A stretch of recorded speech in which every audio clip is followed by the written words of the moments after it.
K-Star, have you established communication with my sister yet? Negative, sir. Primary Valdoria doesn't respond to any channel we've opened to the racer. Get me through to her, Courage said. I don't want her shooting down Cox's ship. He still didn't know how Jaibriol Cox had escaped his prison cell, but Courage wanted him alive. This heir of the Aristo Emperor. He couldn't interrogate a dead man. K-Star spoke again. Sir, Cox's flyer is taking off. He must be desperate, Tehota said. He has to know we have a cordon set up. Maybe he doesn't care, Courage said. In his place, wouldn't you prefer death to recapture? What the hell? K-Star said. Sir, Cox has engaged the star drive on his ship. Primary Valdoria is bringing her inversion drives online as well. Saints almighty, they're trying to invert from standing still. Courage scowled. K-Star, get me that line to my sister now. I don't want her pursuing Cox. If you can't reach her, cripple her racer. Bad enough he might lose his prize prisoner if Cox engaged the star drive of his ship while it was at rest on the surface of the planet. Courage had no intention of letting his sister and heir risk her life to stop him. Sir, K-Star's voice sounded odd.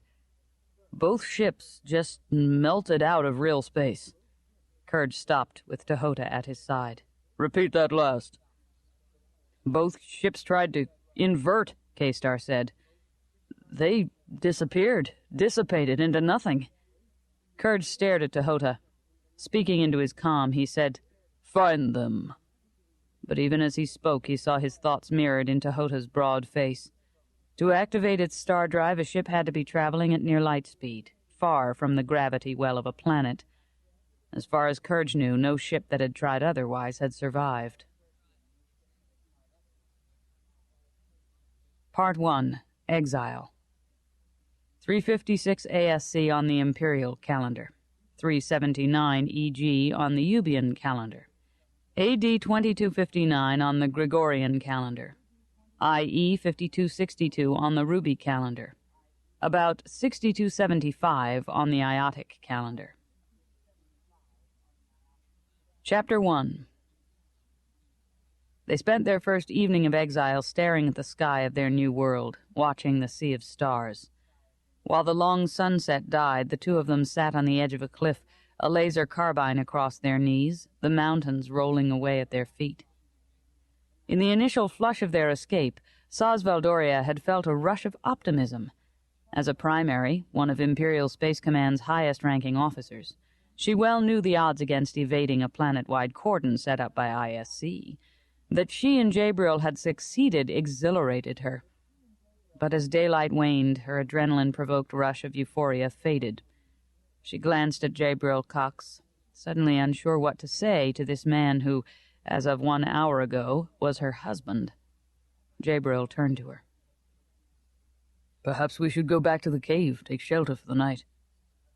All right. She stood up with him, holding the carbine. A warning entered her mind. Alert.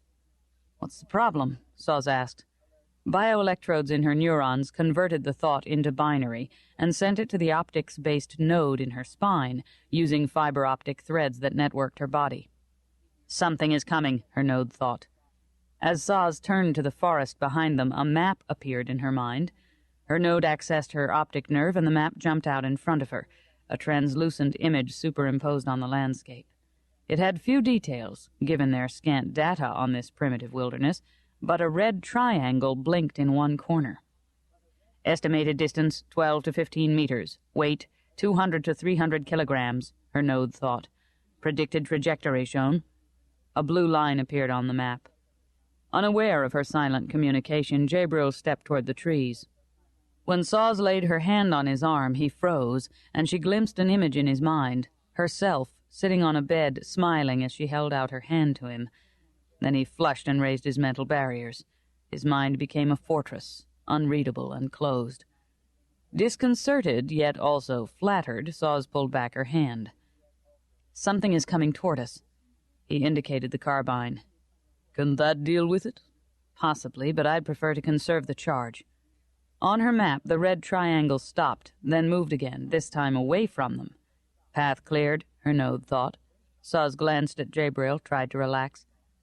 We can go now. They entered the forest together. Although it was dark under the canopy of foliage, her enhanced optics let her see in both the infrared and the ultraviolet.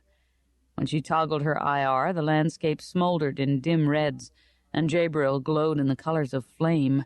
The trees resembled giant palms 100 meters tall. They whispered, crackling and shushing, their crowns forming an intertwined roof, with huge stiff fronds that clattered together or floated to the ground.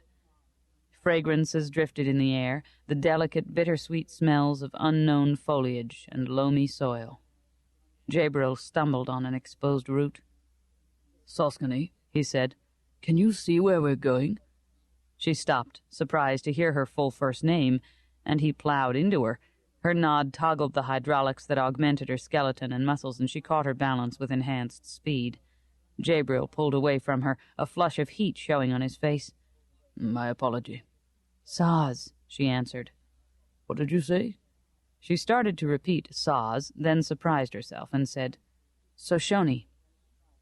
He was looking lower than her head, unable to judge the exact location of her face in the dark. "I don't understand." "Only my parents call me Sauscony," she said. "Everyone else calls me Saz." "Who is Sauscony?" "It's a nickname my family used when I was young." She hesitated. "You can use it too, if you'd like." A charming smile lit his face. "I would like that." His boyish expression startled her. Faced with his prodigious intellect and high-born manner, she tended to forget he was only 23, less than half her age. She kept her hale, hearty youth courtesy of biotech and good genes. As they started to walk again, a high-pitched cry undulated in the night. Another followed, then others, fading with distance. Leaves rustled like chattering spirits. When they reached the cave, Saws turned off the Quasis screen that protected the entrance, but as soon as they were inside, she reset it. In this unknown wilderness, they had no idea what might come to visit. The action sensor lamp turned itself on, lighting the small cave that defined their new life. It contained everything they owned: crates of supplies, computers, excavation bomblets, tools. An axe stood in one corner, its alloyed blade gleaming. As Saws leaned the carbine against the wall, Jaibriol sat on a pile of crates, then swayed, his face paling.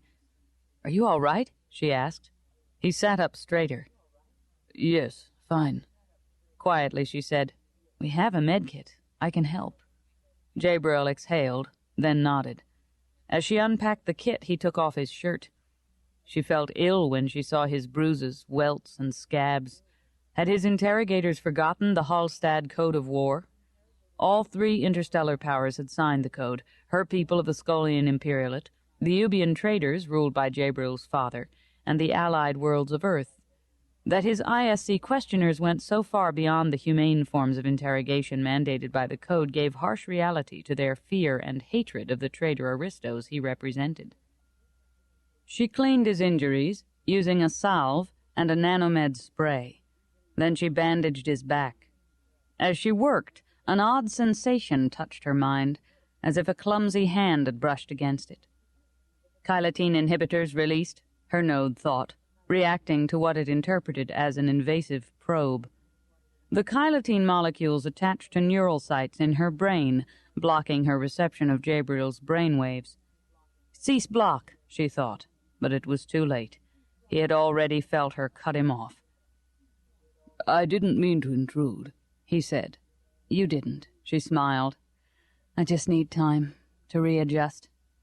"We've time." Uneasily he added, "unless someone finds us." "I doubt they will." Only 3 people knew she and Jaibriol had gone into exile: the president of the allied worlds of Earth, the pilot who had brought them here, and Soz's father. It was hard to believe less than a year had passed since she had met Jaibriol and shared with him the miraculous joining of minds that showed they were alike, both Roan scions. The word Roan came from the geneticist who had done pioneering work on the DNA mutations that produced empaths and telepaths. Roan scions exhibited the traits in their strongest form. She had never expected to find a Roan mate.